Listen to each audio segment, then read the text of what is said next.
If you stutter, if speaking with people, to people, social settings, and all that anxiety and shame and self hate in my case, if you also have that, consider watching this video because I will share some of my experiences and also live. I just came into a stutter situation and I accidentally recorded that.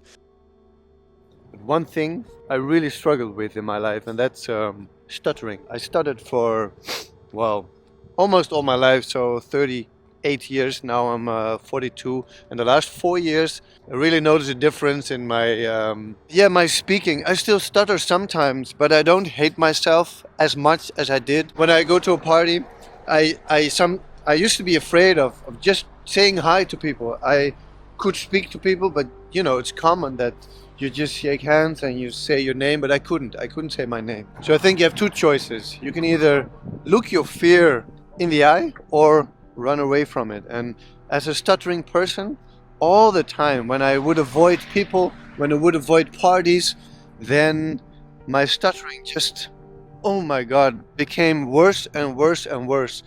So, and the other side also was true, that when I actually said, okay, I'm gonna say my name and we'll just stutter and see how it goes. Or I would start reaching out and shaking hands with the other person. So I would take initiative. Then the consequence was that I spoke more fluent. I could say my name more fluent. And this is, for me, really the big thing. Like, if I would avoid speaking, people, the thing I like, parties, getting to know people, which is fun, right? Then I would just stutter way more. A couple of weeks ago, I had a major realization.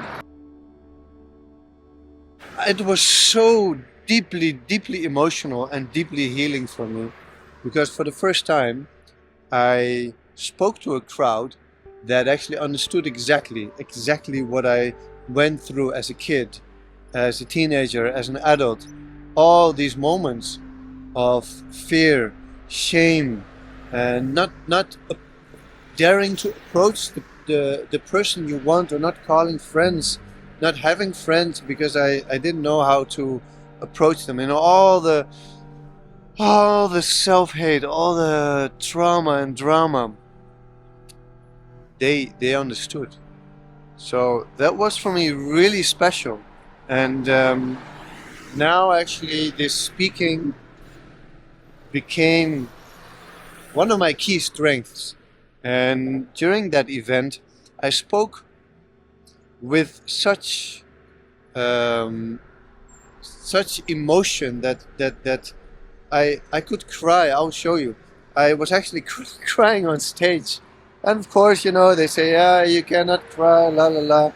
But actually, I gave it. I told them what was happening. I suppressed it a little bit, and towards the end and at home, I told them as well. Like, at home, I will cry for 1 hour and then I'm good. I just felt deeply acknowledged and seen. I felt seen, heard, accepted. Yeah, in a way that I had never experienced. And afterwards, they came to me, like many people came to me and said, wow, thank you. And like guys, men of 50, 40, 60 years old with tears in their eyes, they say, well, thank you, thanks for sharing that. And it made me realize I have something to share.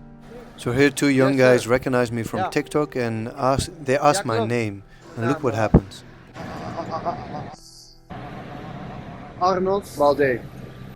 So a very clean example of how I stutter. And here is my coping mechanism. I make it up to them by telling a joke around that situation. And this is the reason. On TikTok, I have a few followers, like 150,000. And people do recognize me, and that's interesting because this I put on a new YouTube channel. But you heard I was stuttering with my name, so that's interesting, right? It still happens. It still happens. Because that was an element of surprise, and then I sometimes stutter, you know. And I totally lost my story. What was I telling? I don't know.